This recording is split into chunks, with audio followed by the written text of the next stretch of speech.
What's up, guys? Nerdy Perkins here, coming to you from the decks of the world. And this is going to be, we'll see how quick it is, but I'm going to go over the film red cards. We got some of them dropped with the actual text, so we can kind of go over the effects. And these are kind of the purple cards I was waiting for. But I'll kind of talk about that a little bit more as we go through.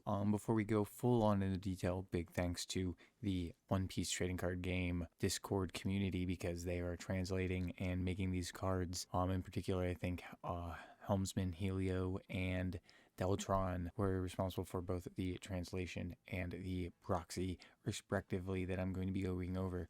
I just like to always thank them. But anyway, let's talk about the cards, and we'll start with the leader Shanks. And he's good. But he's only usable with film, so he's going, basically, you're going to want to build a film-centric deck with him, at least to, use his full power. And he is 5,000, 5 life, so standard for a mono color. And he has activate main once per turn. You subtract 3 Dawn, and your film type characters gain plus 2,000 power during this turn. So basically, they get buffed by 2,000.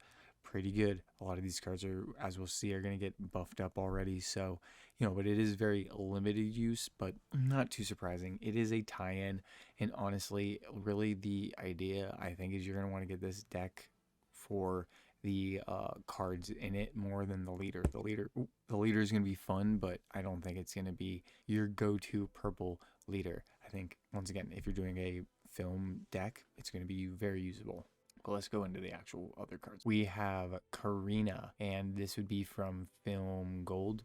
Yeah, because Gild Tesoro is her typing, and 2 cost, 3,000 power. 1,000 counter. Activate main once per turn. Rest this character. You may trash 1 film type character from your hand. If your opponent has more Dawn cards on their field than you, add 2 Dawn from your Dawn deck and rest them. So this is basically just some ramp for this deck. It kind of needs it based off kind of what we've seen so far. There may be some more ramp because I don't think we have all the cards yet, but going to be useful, though it's very specifically for a film deck, which is fine. Like I said, you need some cards to function for it to be that kind of typing. And like I said, this is just not a card you'll probably pull and use in another purple deck, unlike some of the other ones we'll see. Now we have Gild Tesoro, who is the actual character, the lead villain from Film Gold. He has 5 costs, 6,000 power, and I believe, yeah, this is one that you could throw into a purple, definitely. When attacking, minus 2 Dawn, draw 2 cards. Pretty good.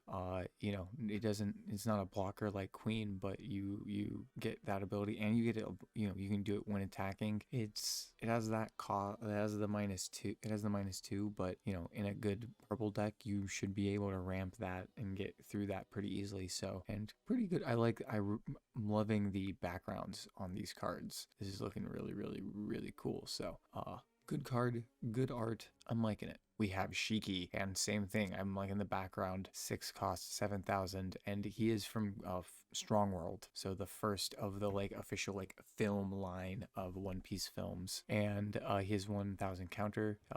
If you have 8 or more Dawn cards on your field, this character cannot be KO'd in battle. That's very useful.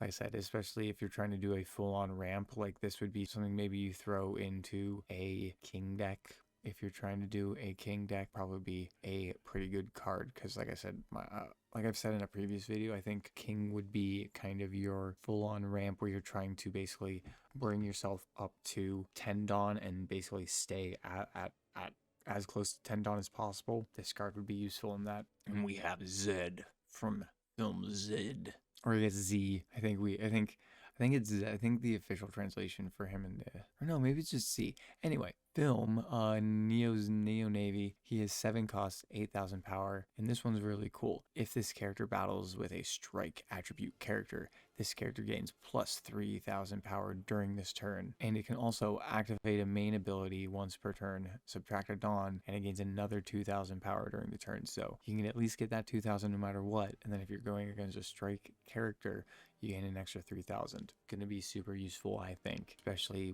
in combination with another of the cards that we'll see coming up. Like I said, very good, very fun. Yes, so I thought he would be next. This card is what I was talking about. So you have this crazy guy. He's 8 cost, 10,000 power. This is Douglas Bullet from Stampede, and his abilities activate main once per turn, Dawn -4, and you rest up to 2 of your opponent's characters with a cost of 6 or less. So it's pretty high. Then this character gains double attack during this turn. So, you thought you'd be, okay with maybe 2 high cost blockers. No, sir. No, sir. Douglas is going to punch you really hard, and then you're going to have Zed follow up if one of them's a striker, and he's going to take them out. So, gonna be a good one.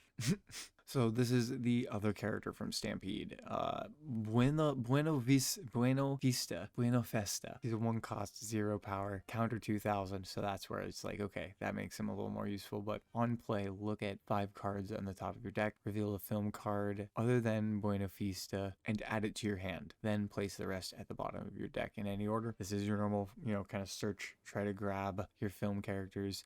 This is going to be a film specific character. Fine. Like I said, unlike some of the ones in the middle here, this is one you probably just throw in a film deck. Similarly to, our last one here, which is a counter. It's a film counter. It's a good counter, but you can only use it for film characters, so it's going to be very limited. 2 cost, counter. Up to one of your film type characters gains 4,000 power during this battle. If that card is a character, that card cannot be KO'd during this turn, which is interesting because it's just like, you're adding it to one of the characters. I guess the idea is that you have the plus 4,000 if you need to add it to your leader, but like if you're adding it to the character, I guess the idea is that no matter what, it covers it. But it's an interesting card. I think it's more useful for the trigger. Add 1 Dawn from your Dawn deck and set it as active. That's super useful. That's useful to even set up another counter. So, I'm assuming there might be a 1 cost counter in the set. But that's all we got for now, though. Looking good. I have a film set all ordered up, so I'll get that and hopefully do a little opening whenever that happens. Sadly, won't be able to see the film for a little while, but we'll just have to wait and see. And looking good though. That's all I got for you guys. If you like, give it a like. Otherwise, I'll see you guys later.